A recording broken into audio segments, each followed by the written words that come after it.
Hi and welcome to the Geek Legion of Doom. This is a superhero review.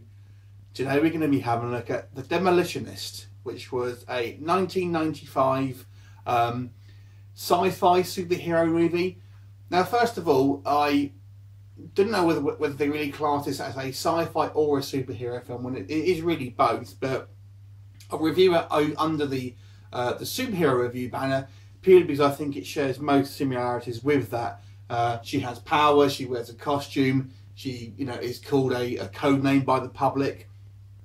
The actual story itself is very much in the same vein as Universal Soldier or that kind of thing. So basically a undercover policewoman is killed or very close to being killed in the line of duty. Her partner, who is also her lover, is vegetable.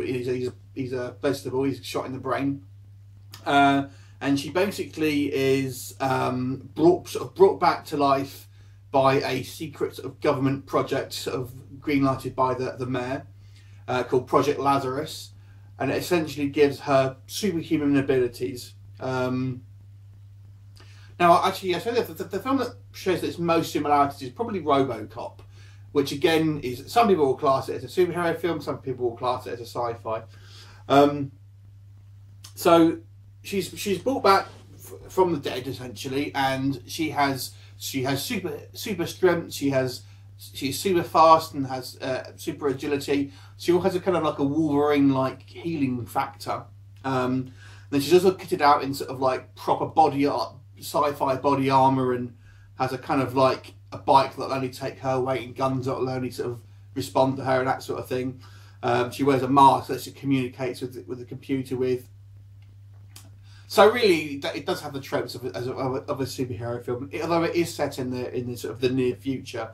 So this being made in the sort of the mid-90s, it shares a lot of similarities with other sort of sci-fi films from that sort of period of time. Lots of sort of gun battles. It's a fairly low budget film, and you can sort of see sometimes in certainly the sort of set design and things like that. It was actually directed by Robert Kurtzman, who is mainly known for special effects. So some of the effects, I have to say, do look pretty good considering the budget. But what does let it down is, I think, some of the dialogue. He also wrote this, and I think he's only written 5 or 6 films to date. So some of the dialogue is particularly clunky. Some of it's quite funny. There's a character who plays the mayor. She has some quite good lines, although she's very over the top. There's also quite a few cameos or very small roles of people that you see, including Tom Savini and Bruce Campbell. So it's quite fun looking at them. The main bad guy is played by Richard Grieco. The lead character, Alyssa Lloyd, is played by Nicole Eggert. So I think she's pretty good. I quite like her. Richard Grieco, I've never been a huge fan of. I think he pretty much plays himself in all of his roles that he is, and he's kind of the same with this.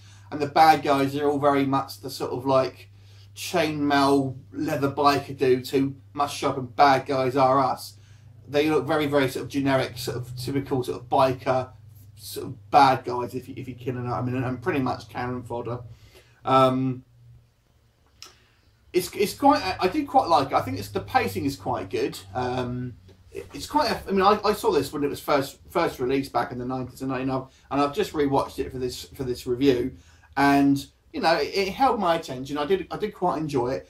There's a few films that sort of came out in the same sort of time period that are fairly similar, but this is probably one of the better ones, I have to say. But there are some issues with it, and I blame mainly the writing on that one.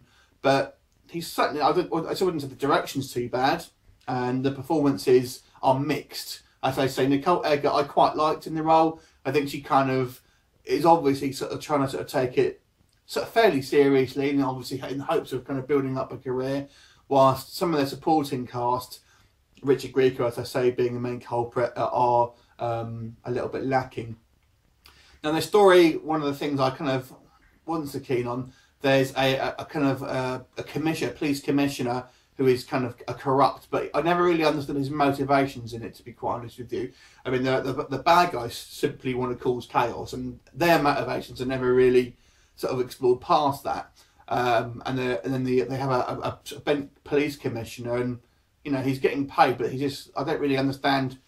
He just wants the city to burn, and I kind of don't really understand his sort of connection to that, to be quite honest with you. There is quite a good scene. One thing that I do like in this, the Demolitionist follows a bank robbery. Richard Grieco's character, who I will say is called Mad Dog, so you can kind of guess, where they're going with his characterization. He basically, on his way to escape, he makes this little girl hold his grenade.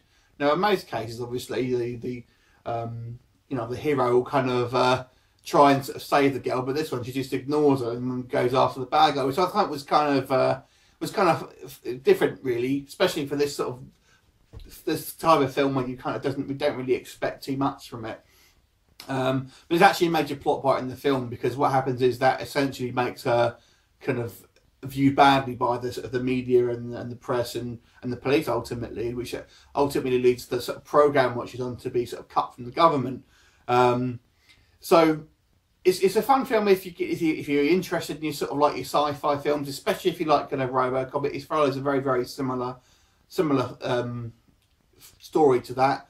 The action, although low budget, I would say is directed fairly, and it's entertaining to watch. There are a couple of snappy one-liners which are quite fun, but overall I would say the acting is below par. The costume looks quite cool, although one thing that does amuse me, her hair is obviously sort of like sprayed up. When she's kind of like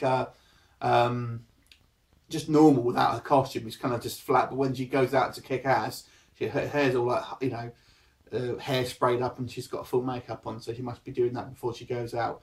But this is the 90s, we don't expect too much back in these days. One of the interesting things I think that it does bring up is how her power is made. It's essentially a solution of nanobots that basically replaces her blood, but she has to have daily transfusions to keep going, basically. And in one scene you actually see what happens if she doesn't have that, and essentially she turned into a zombie, which was quite good. Now I'll move on to the ending of this film. So as expected, obviously she'll defeat the bad guys.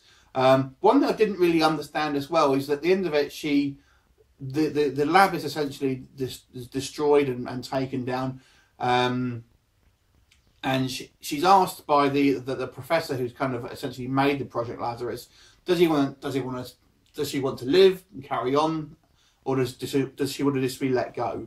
And she says she wants to be let go, but then you see her at the end looking at her grave fully healed. So I didn't really understand, considering that she's not in the program anymore and can't get her daily transfusions, and also that was not what she said anyway. So I mean, maybe it was left over for some sequels, I don't really know, but maybe it was possibly a little bit of a stereotypical rushed ending there.